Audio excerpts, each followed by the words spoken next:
Avant de plonger dans cette histoire incroyable, pensez à vous abonner à la chaîne et à activer la cloche. Ici, chaque récit a quelque chose à dire, et vous ne voudrez pas en manquer un seul. Le vent hivernal sifflait dans les rues de New York, soulevant des feuilles mortes et secouant les poubelles abandonnées. À l'arrêt de bus d'un quartier populaire, une femme de ménage enceinte, Maria Johnson, tenait fermement la main de sa fille de 6 ans, Lily, tout en essayant de les protéger du froid glacial. Ses yeux fatigués trahissaient des semaines de travail exténuant et de nuits sans sommeil. La pluie fine se transformait peu à peu en neige, rendant l'attente encore plus insupportable. Soudain, un accident aurait pu se produire. Un bus dérapa légèrement sur le trottoir verglacé, frôlant la mère et sa fille. Avant que quiconque ne puisse réagir, une silhouette élégante surgit et les tira en arrière. Le cœur de Maria battait la chamade, et Lily, endormie contre sa poitrine, n'avait même pas senti le danger. L'homme qui venait de les sauver était Alexander Pierce, un milliardaire discret connu pour sa philanthropie mais rarement aperçu en public. Son regard attentif et ses gestes assurés montraient qu'il avait l'habitude de gérer des situations d'urgence. Il posa doucement sa main sur l'épaule de Maria et dit d'une voix calme. « Tout va bien, vous êtes en sécurité maintenant. » Maria, encore sous le choc, ne put que murmurer un merci étouffé. Alexander remarqua le ventre arrondi de Maria et la fatigue extrême dans ses yeux. Une idée germa dans son esprit, ces 2 vies étaient précieuses, et il allait tout faire pour les protéger. Ce qu'il ignorait encore, c'est que ce simple geste de bonté allait bouleverser sa vie autant que celle de Maria et Lily. Car parfois, le hasard place sur notre chemin des personnes qui changent tout, pour toujours. Le lendemain matin, le quartier était encore humide de la neige fondue.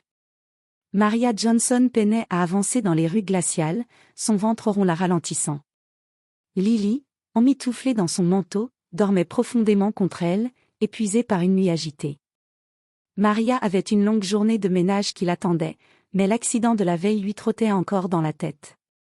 Alors qu'elle s'apprêtait à traverser la rue principale, elle heurta un trottoir glissant et faillit tomber. Une main ferme se posa sur son bras. « Faites attention !» Maria leva les yeux et rencontra à nouveau le regard sombre et pénétrant de Alexander Pierce. Son souffle se condensait dans l'air froid, et un léger sourire se dessina sur ses lèvres. « Vous êtes encore là, balbutia Maria, confuse. Je me suis dit qu'il valait mieux vérifier que vous alliez bien, répondit Alexander d'une voix calme et assurée. Vous êtes blessé? Maria secoua la tête, sentant son cœur battre la chamade. Non, merci, vraiment. Vous m'avez sauvé hier, et à Lily aussi. Alexander hocha la tête et jeta un coup d'œil à la petite fille endormie. Elle est courageuse, dit-il doucement. Vous êtes courageuses toutes les 2. Maria sentit une chaleur inhabituelle envahir sa poitrine. Personne ne l'avait jamais regardée avec tant d'attention, surtout pas en considérant sa situation difficile. Elle baissa les yeux, gênée. Je devrais y aller, murmura-t-elle, reprenant Lily dans ses bras. Attendez, dit Alexander. Il sortit son téléphone et tapa quelques chiffres. Je ne veux pas paraître intrusif, mais, si jamais vous avez besoin d'aide, voici mon numéro. Il lui tendit une carte sobre, mais élégante. Maria hésita, puis la prit. Ses mains tremblaient légèrement. Merci, Elle n'osa pas finir sa phrase, sentant que les mots seraient insuffisants. Alexander sourit, un peu mystérieux. Appelez-moi seulement si vous en avez vraiment besoin. Et ne vous sentez pas obligé. Maria hocha la tête et s'éloigna, mais son regard ne pouvait se détacher de sa silhouette. Dans le métro, elle réfléchissait à l'homme qui venait de bouleverser sa routine monotone.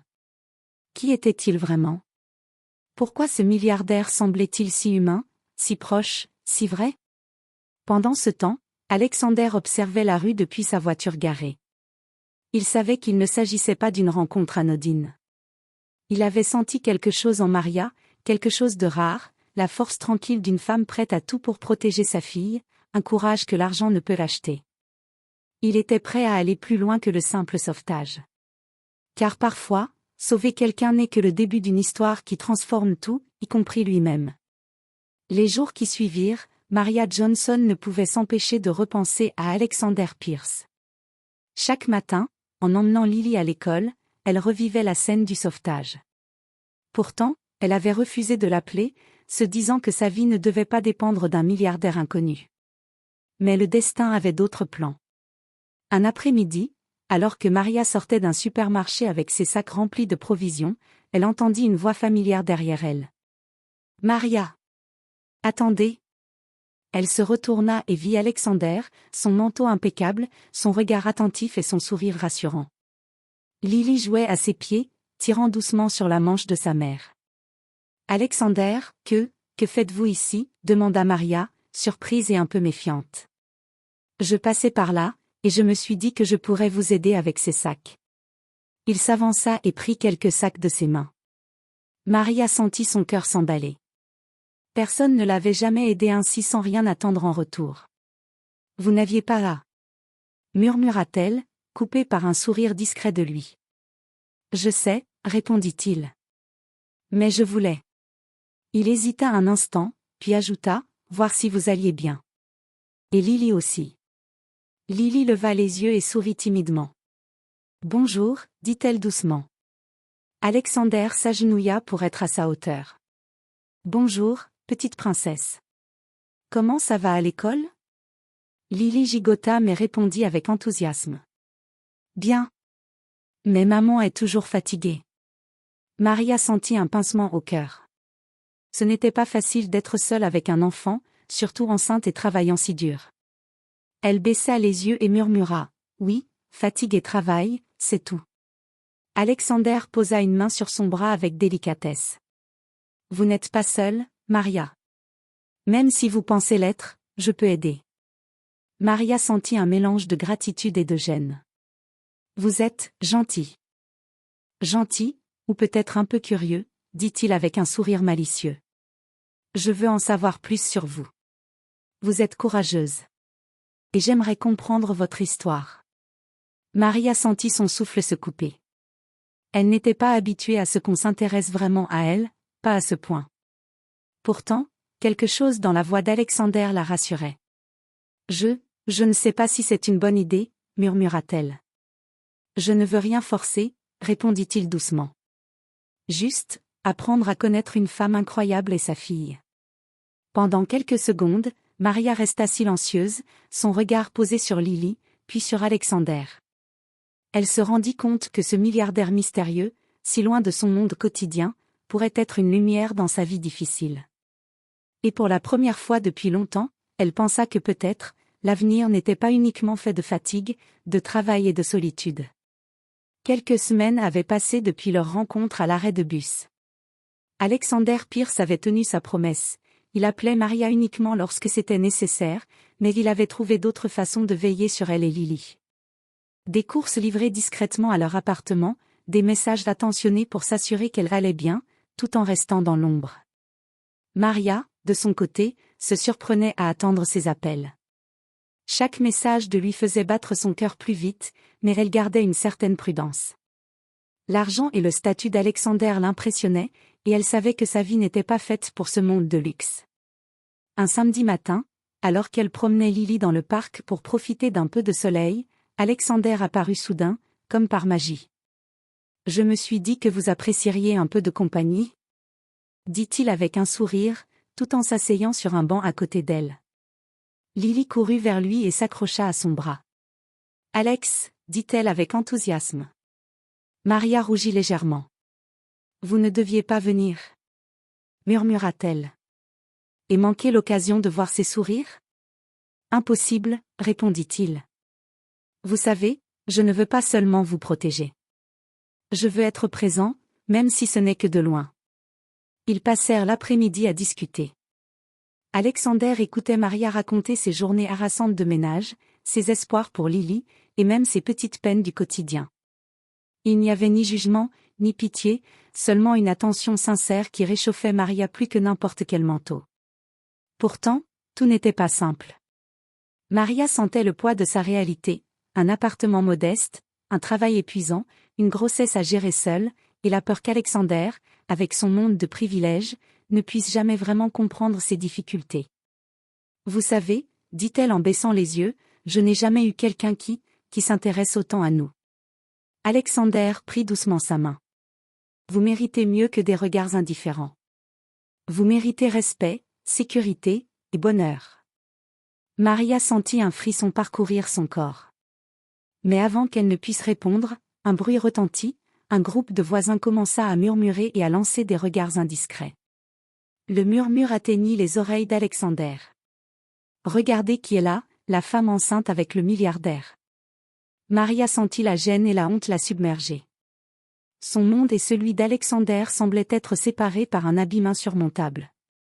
Alexander, voyant son malaise, murmura, « Ignorez-les. Leur opinion n'a aucune valeur ici. » Mais Maria savait qu'un obstacle de taille se dressait déjà, la société, les regards des autres, et sa propre peur de perdre sa liberté et son indépendance si elle se laissait approcher par cet homme qui changeait tout pour elle. Et pourtant, au fond d'elle, un sentiment nouveau et puissant commençait à germer, peut-être qu'elle pouvait se permettre de croire que l'amour, même improbable, pouvait exister, si elle osait faire confiance. Quelques jours plus tard, la vie de Maria Johnson bascula à nouveau. Alors qu'elle rentrait de son travail avec Lily, elle reçut un appel du propriétaire de son immeuble. Le ton était sec, presque menaçant. « Maria, vos retards de loyer commencent à s'accumuler. Si vous ne payez pas d'ici la fin du mois, vous devrez quitter l'appartement. » Son cœur se serra. Elle avait travaillé jusqu'à l'épuisement, mais son salaire ne suffisait pas toujours. Lily, sentant l'inquiétude de sa mère, se blottit contre elle en silence. C'est à ce moment-là qu'Alexander intervint. Il avait suivi discrètement Maria ce matin-là, et voyant son désespoir, il sortit de sa voiture et s'avança. « Maria » appela-t-il. Maria se retourna, confuse et un peu gênée. « Alexander, je... » « Laissez-moi faire » dit-il simplement. Il sortit son téléphone et appela son avocat personnel. Quelques minutes plus tard, l'affaire était réglée, le propriétaire avait reçu une compensation immédiate, et Maria pouvait rester dans son appartement en toute sécurité. Maria resta sans voix. Ses yeux se remplirent de larmes. « Vous avez fait ça pour moi » murmura-t-elle. Alexander hocha la tête. « Vous ne devriez jamais être seul face à ce genre de problème. Lily mérite sécurité et bonheur, et vous aussi. » Maria sentit un mélange de gratitude, de gêne et de peur. Elle n'était pas habituée à recevoir une telle aide, surtout de la part d'un milliardaire. « Je ne sais pas quoi dire. » « Dites simplement merci » répondit-il avec un sourire chaleureux. « Mais sachez ceci, je ne veux pas être un simple spectateur de votre vie. Je veux être quelqu'un sur qui vous pouvez compter, toujours. » À ce moment, Lily s'accrocha aux jambes d'Alexander et murmura « Je t'aime, Alex. » Maria sentit son cœur fondre. L'innocence et la sincérité de sa fille rendaient impossible de rester distant face à Alexander. Ce soir-là, après que Maria ait couché Lily, elle s'assit près de la fenêtre et repensa à tout ce qui venait de se passer. Chaque geste d'Alexander, chaque parole, chaque attention, tout cela lui montrait qu'un lien profond s'était créé, et que sa vie ne serait plus jamais la même. Alexander frappa doucement à la porte et entra, un sourire tendre sur le visage. « Puis-je rester un moment ?» Maria hocha la tête. « Oui. » Ils restèrent silencieux, assis côte à côte, ressentant une connexion qui dépassait les mots. Leurs mains se frôlèrent, puis se serrèrent, et dans ce contact simple, Maria sut qu'elle pouvait enfin se permettre de faire confiance. Ce soir-là, pour la première fois depuis longtemps, elle se sentit protégée, aimée, et pleine d'espoir. Et quelque part au fond d'eux, ils savaient tous les deux que cette rencontre inattendue à l'arrêt de bus n'était pas un hasard. C'était le début d'une nouvelle vie, ensemble.